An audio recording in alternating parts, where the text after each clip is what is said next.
Hey, what's up there, YouTubers? It's me again, Brian, aka Gamer 55551, and I am back with a My 2 Cent Nintendo/gaming video for this week, for the week of November 12th to the 18th.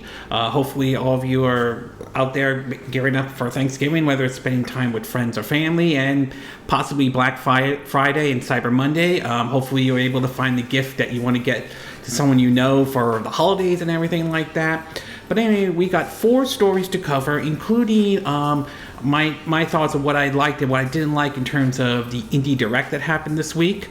Circana, or formerly known as the NPD Group, released their charts numbers for basically how games did in October, though.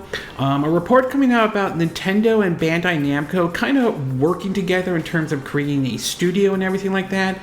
And the nominees for the Game Awards have come out with, there's a little bit of controversy depending on how you want to look at this, though. If you're interested in where I got the source of these informations, links will be in the description of this video, assuming you're watching this on YouTube.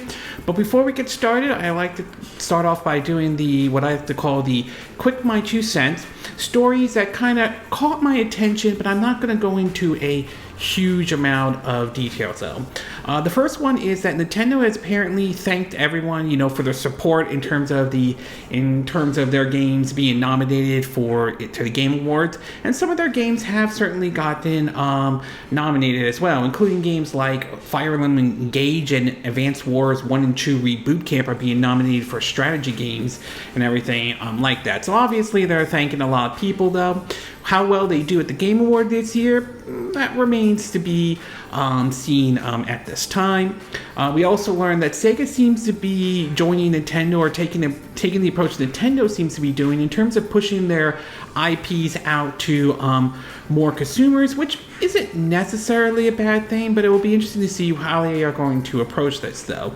We know that a third Sonic the Hedgehog movie is supposedly will be out next year, and there are reports about a movie based off of Streets of Rage and everything, so we'll see how well Sega is doing with this, though. They seem to be doing fine, although there was that issue with Hyena and that whole super game push that they've been trying to do, and that game getting canceled, which kind of throws into question their whole super game strategy and everything like that.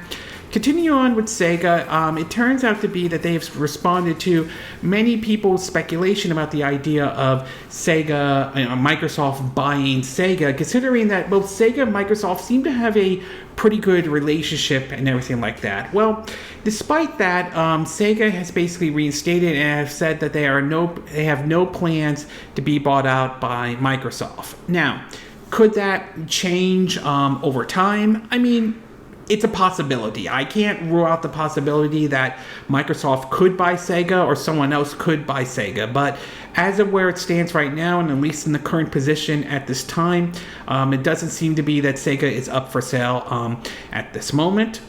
We also learned that one of the Quest directors, or one of the folks who help out with Cyberpunk 2077, is thanking fans for keeping their faith after the heartbroken launch, though. I will say that Cyberpunk 2077 is definitely in a better place than when it was when it originally launched and everything like that. I will say, though, that still doesn't excuse the fact that game launched in a very bad state, though. And if it wasn't for any of the updates, including the success of Cyberpunk Edge Runner, then many people would wonder if this game would have ever recovered or anything like that. I'm hoping that CD Projekt Red learned their lesson through this whole debacle with Cyberpunk 2077, or at least the launch debacle, and hopefully this will play out for, the sequel to it, and, the upcoming Witcher 4 and all, which last time we've heard that game is running on Unreal Engine 5 and everything like that, so we'll see how things play out with CD Projekt Red going forward. So yeah, they got lucky. They certainly were able to work hard to redeem themselves, but it'll be interesting to see if they've learned their lessons from this whole situation. We also learned that an odd comment made by Take-Two Interactive about basically this complex entertainment for per hour pricing algorithm that they seem to have put out and everything like that. I'll have the article in the description. You can read it out. I think it just sounds very confusing for them, and it just gives the impression of another attempt like at a money scheme or everything like that, like what we saw with the whole NFT type situation and all. We also learned that basically that reports are coming out that Baldur's Gate 3, the Xbox version, the release date might be revealed at the Tokyo game shows. Not at Tokyo. I mean at the Game Awards. My bad, wrong one. The Game Awards on December 7th, though. Now, there's been no word about the actual release date. They're still claiming 2023 and everything like that. If they are going to announce a release date, it will be very interesting when it is announced. Maybe they'll shadow drop it and say, hey, it's now available to get on your Xbox. Maybe it could come to Game Pass or anything like that. So it still remains to be seen at this time. The developers are still saying, hey, we're planning to bring this game before the end of the year. So we'll find out at the Game Awards when that game does come out for the Xbox system and all. And last but not least, the developers of Baldur's Gate 3, continuing on with them, are looking to push more boundaries with their next game after the success of Baldur's Gate 3, though. I mean, excuse me. That's probably going to be a tough hill to climb for them, though, but I am very curious to see if they could pull it off. There's no doubt that Baldur's Gate 3 has certainly been a success for them. Again, I haven't played the game or anything like that yet, but there's no denying the success and the impact it has certainly had this year and all. So it will be very interesting to see what their next game will be following the success that Baldur's Gate 3 has gotten basically so far and all.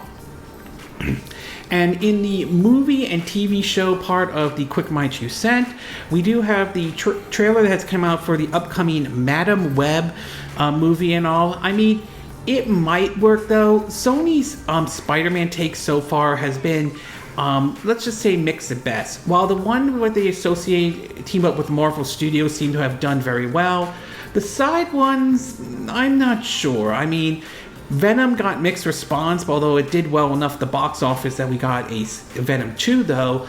Mobius didn't exactly do well at the box office from what I've read and everything like that. So we'll see how this one does. Maybe it might do well, maybe it won't, so we'll just have to wait and see.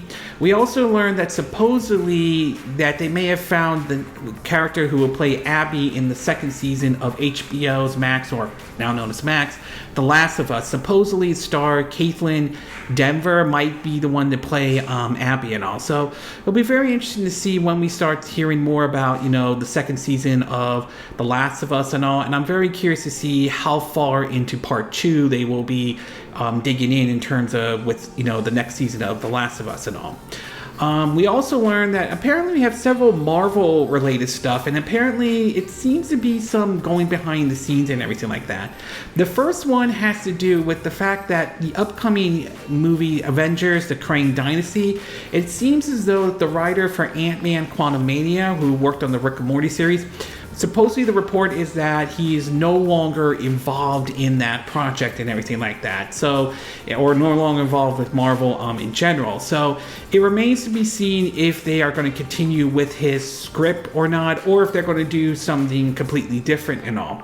We also learned that basically that Marvel Studios is rethinking their movie strategy following the box office disappointment with the Marvels, though, which, while it was number 1 last week and everything like that, it still did not have a great opening, to be exact. So reports seem to indicate that they're leaning toward only releasing 1 movie per year and everything like that. So, I mean, we'll see if this strategy works. We'll see if they could fix certain things, though. For me, I didn't think the Marvel was as bad as the internet made it sound like it is, but I don't think it was perfect either. I do agree there were definitely issues with that movie, though. Continuing on with the Krang Dynasty situation, and apparently it seems that Destin Daniel Cretchen, if I'm saying his name correctly, apologies if I'm not, who directed the Shang-Chi and the Legends of the Ten Rings, though, is no longer attached or to direct upcoming Marvel, the Krang Dynasty, and everything like that. Though the report does indicate that he is not leaving Marvel in general. He is still attached to do the sequel to Shang-Chi and Legends of the Ten Rings, and supposedly he would be doing supposedly Wonder Man for Disney Plus. So he's not technically leaving Marvel, but it does raise questions about the whole situation with the Kang Dynasty and everything like that. And many do wonder if basically Marvel is just abandoning him or abandoning that character in general, as some have speculated though.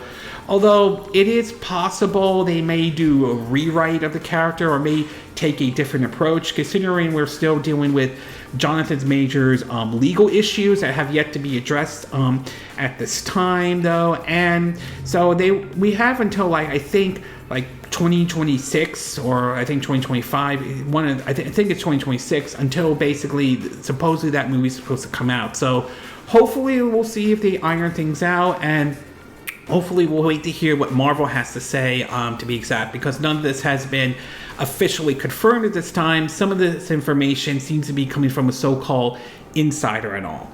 And last but not least, though, there is a report coming out that Pedro Pascal might be eyeing for the role of Richard Reed in the upcoming Fantastic Four reboot, though. Now, Pedro Pascal really has exploded on the scenes out there, though. We've seen his success. He's starred in several movies, but we've also seen him do a great job playing, the Mandalorian, though, in the Mandalorian TV show, and of course into, making an appearance in the Book of Boba Fett, to basically appearing, playing Joel in the Last of Us series, and starring in several other upcoming movies, including supposedly Gladiator 2 and everything like that. Plus, he made an appearance on SNL, including the very, very funny skit. Supposedly, I think it's called the Latino Mother or something like that. But yeah, I mean, it wouldn't surprise me if he gets the role of Reed Richard, though. We don't know. Nothing's been confirmed at this time, though, but it's definitely not out of the realm of possibility or anything like that. Okay, with the quick my 2 cent part now done, we'll get started with our first story, and this one has to do with the Game Awards 2023, and apparently the nominations and everything are all out there. There are several games that certainly have gotten some nominations, but some that many feel is kind of question some of the decisions made in terms of why this game may or may have not gotten any nominations. Now, the big ones are basically, the Game of the Years. And interestingly enough, they named several, this article, at least from GameSpot, points out basically several games have been nominated, though. So, for example, Baldur's Gate 3 and Alan Wake 2 are both eyeing for Game of the Year and have been nominated 8 times in certain categories. Spider-Man 2, 7. Super Mario Bros. Wonder, 6. I'm kind of surprised that one got nominated for Game of the Year. Legend of Zelda, Tears of the Kingdom, 5. And then the Resident Evil 4 remake at 4 have been pretty much nominated. In terms of basically, in terms of others to be exact, though, they also have Best Adaptation. Basically they have, Castlevania Nocturne, if I'm saying that name correctly, Gran Turismo, Last of Us, the Super Mario Bros. Movie, and the Twisted Metal show on the Peacock Network. Honestly, out of those selections, my top 3 would be Castlevania Nocturne, Last of Us, and Super Mario Bros. And others, they have Best Narrative, Best Art Directions, and everything like that. They also Best Score Music, Audio, and so forth. Or Best Performance in terms of certain characters and everything like that. So there's a laundry list of basically a lot of games being nominated, though. Some, I'm not a huge fan. I'm not really, doesn't bother me in terms of, Content Creator of the Year. I mean, don't get me wrong.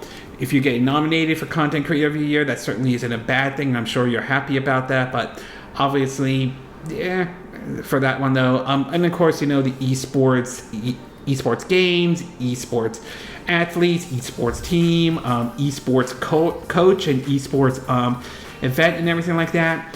In terms of controversy, from what I understand, though, basically there are some folks, not everybody out there, who believe that Starfield should have at least got nominated and everything like that. And to a certain degree, I kind of agree to a certain extent, though. I do think that it would have been nice to see Starfield get nominated for Game of the Year and everything like that. Whether it would have won or not, that kind of remains to be seen. But I can see why some might view it as that one should get nominated. Though, although it is getting nominated for Best RPG and everything like that, I found it interesting to see Super Mario Bros. Wonder basically get nominated for Game of the Year. I don't think that's necessarily a bad thing. I just think it's sort of odd. Then again, Xenoblade Chronicles 3 last year got nominated for Game of the Year and all. So hats off to see Super Mario Bros. Wonder get nominated. Again, we don't know if it will win Game of the Year or not. That remains to be seen. The obvious one, obviously, is Baldur's Gate 3, and that one's being nominated for Game of the Year. And honestly, my take on that and my opinion is I think the odds are more in favor of Baldur's Gate 3 winning Game of the Year and everything like that. Now, we could be surprised. Alan Wake 2 could actually take home Game of the Year. That could be unexpected, though. Marvel Spider-Man 2 or Resident Evil 4 could take home Game of the Year, though. Even The Legend of Zelda Tears of the Kingdom, although some are saying that it's a battle between Baldur's Gate 3 and Tears of the Kingdom. But right now, I would say the odds seem to favor Baldur's Gate 3 the most in terms of winning Game of the Year, though. But again, we'll find out. As far as could it win other awards, I mean, that is a possibility. It could win excuse me, other awards as well, though. So it will be very interesting to see what happens on December 7th during the Game Awards, to see what wins and what doesn't, though. Although it is nice to see High Five Rush get nominated for several different awards, although I think that game too should have been nominated for at least Game of the Year for that matter. So overall, I am looking forward to seeing who wins at the Game Awards 2023. For me, as a Nintendo fan, my fingers crossed on wanting Tears of the Kingdom to win Game of the Year. But I will say, based on everything so far, I would say the odds seem to favor Baldur's Gate 3 the most in terms of winning Game of the Year and everything like that. But there might be some surprises here and there, and we'll find out when basically the awards happen, though. I believe it's December 7th, so we'll find out then when the awards, like I said, when the awards do happen. Okay, we're going to take a quick break, and when we get back, we'll get to part 2. And this one has to do with supposedly Bandai Namco and Nintendo's teaming up to create a new studio and all. So we'll take a quick break, and we will be right back.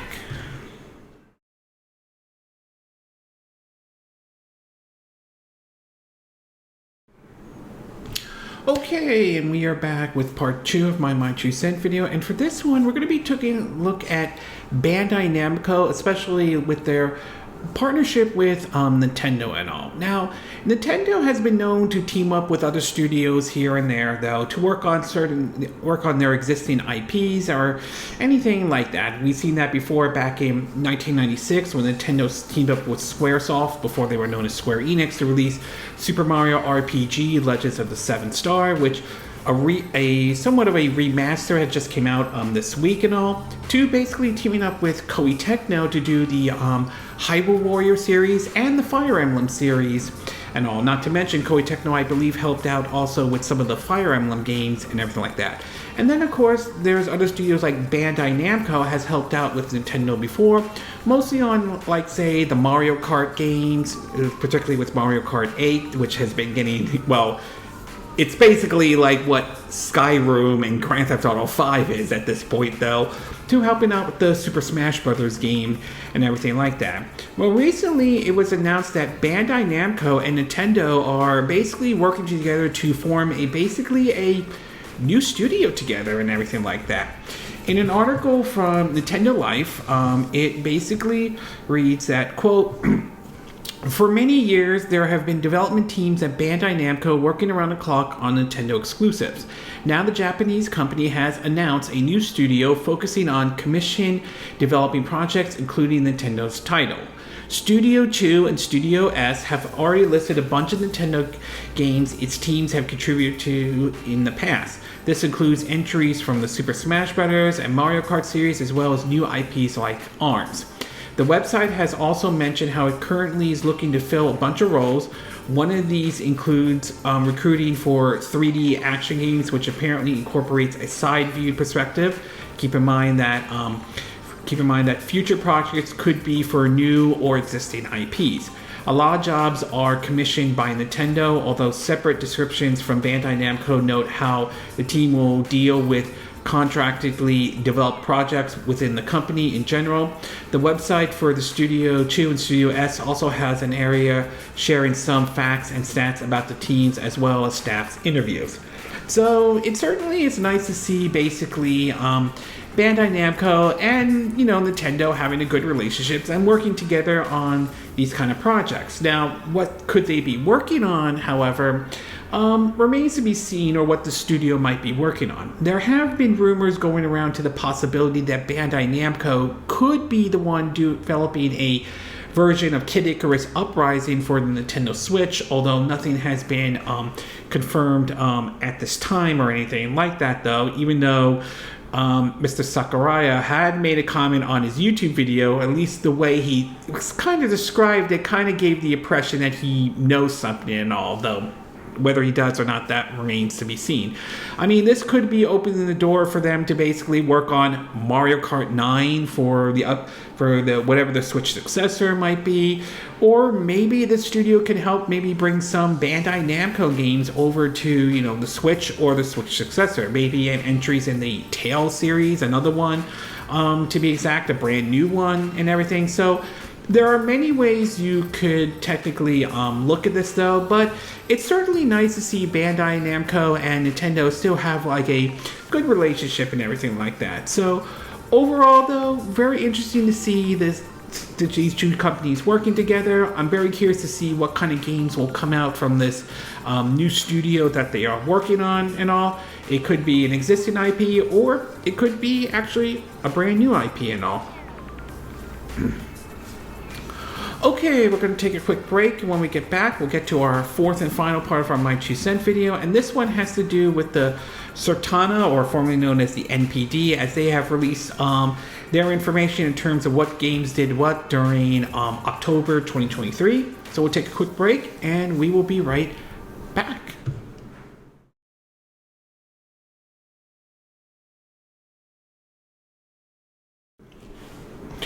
Okay, and we are back with part 3 of my 2 Cent video for this week. And for this one, we're going to be taking a look at Circana, or formerly known as the NPD groups.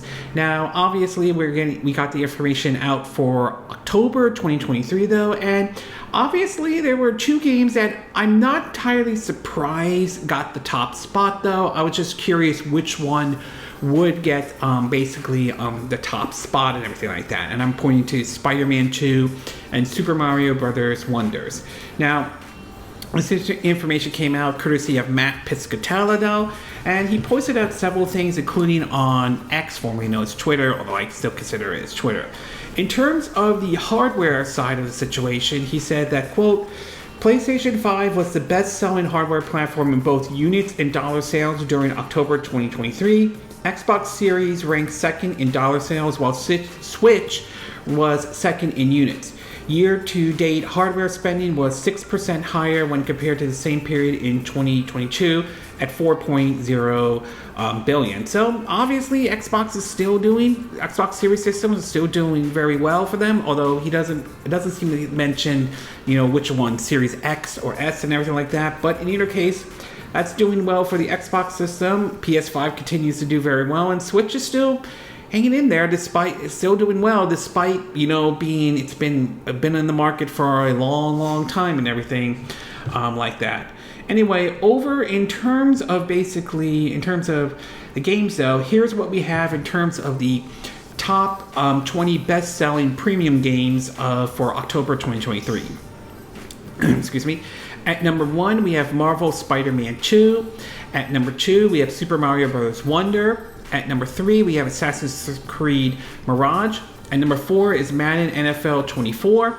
At number 5 is EA Sports FC 24. Number 6, we have Mortal Kombat 1. Number 7, we have UFC number 5. At number 8, we have NHL 24. At number 9, we have Sonic Superstars.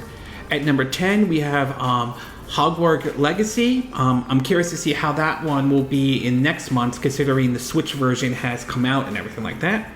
At number 11, we have Call of Duty Modern Warfare 2, the 2022 version. Number 12, we have Metal Gear Solid Master Collection Volume 1.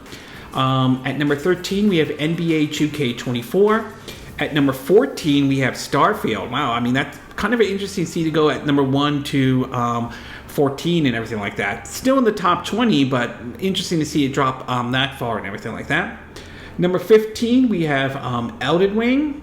Number 16, we have the Crew Motorfest. At number 17, we have Forza Motorsport 2023. Number 18, we have Star Wars Jedi Survivor. Number 19, we have Minecraft. And at number 20, we have the 2023 version of Lord of the Fallen. In terms of year to date and start of premium games for October 2023, they have it at number 1 at Hogwarts Legacy. Number 2, we have The Legend of Zelda Tears of the Kingdom.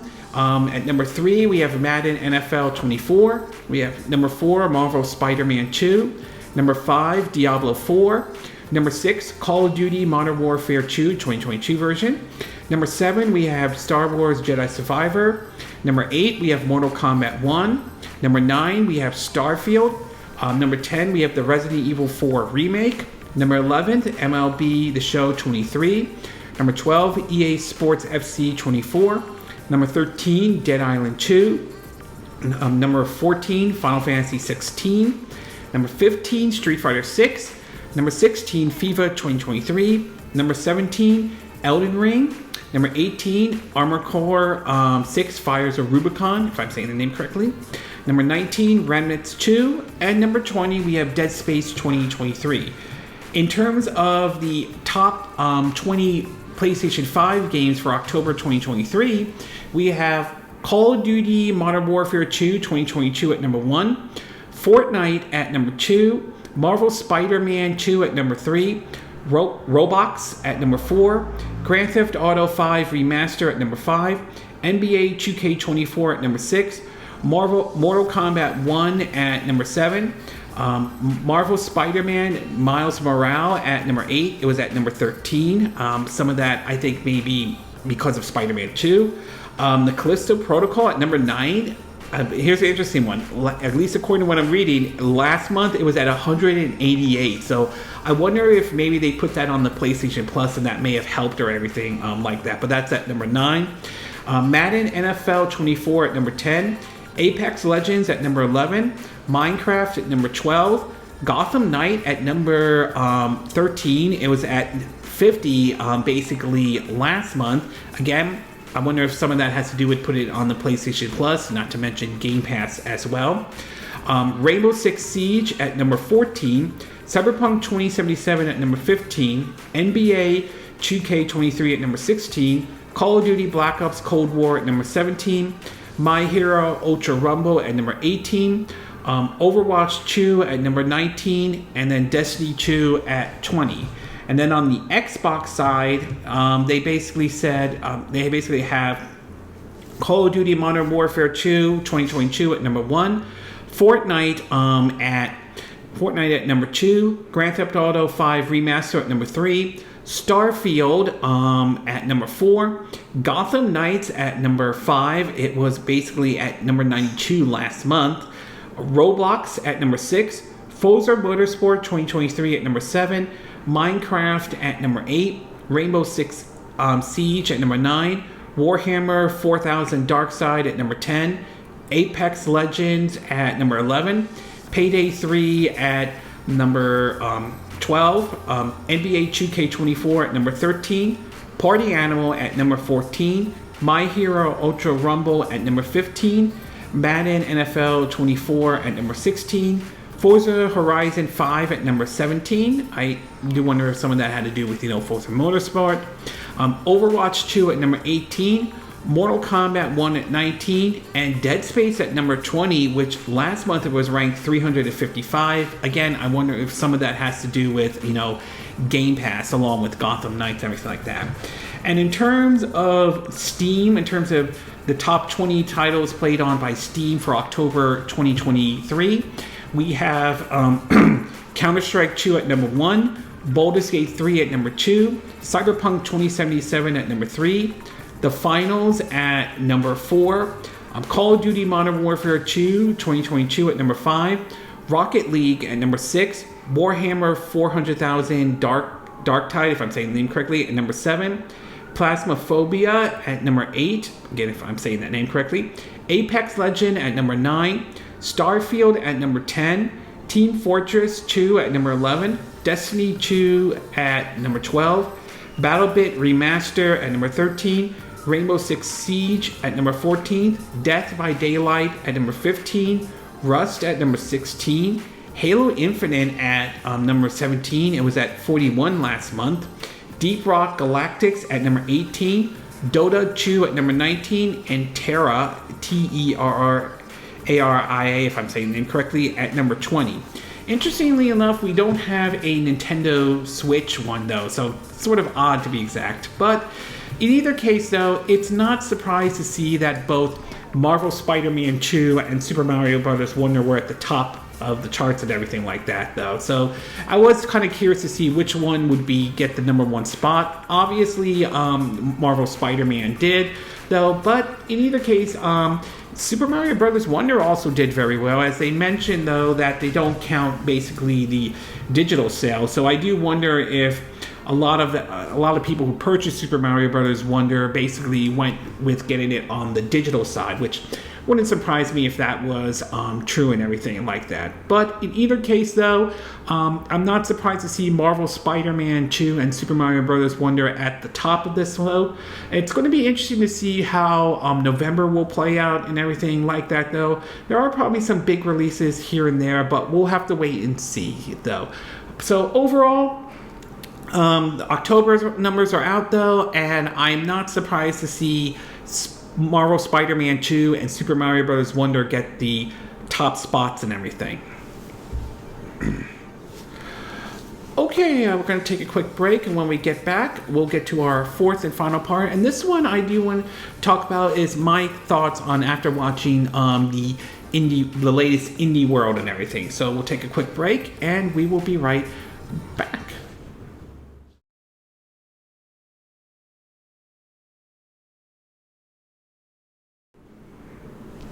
Okay, and we are back with our fourth and final part of our My 2 Cent video, and for this one, I'm going to be taking a look at the recent Indie Direct that happened this week, and it was this week on November 14th and all.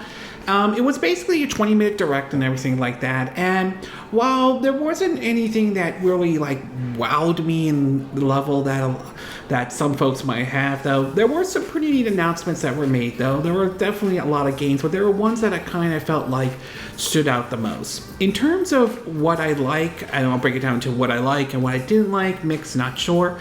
In terms of what I like, though, I did like the fact that they announced that Shantae Advance Risky Revolution will basically be coming to the Nintendo Switch and everything like that.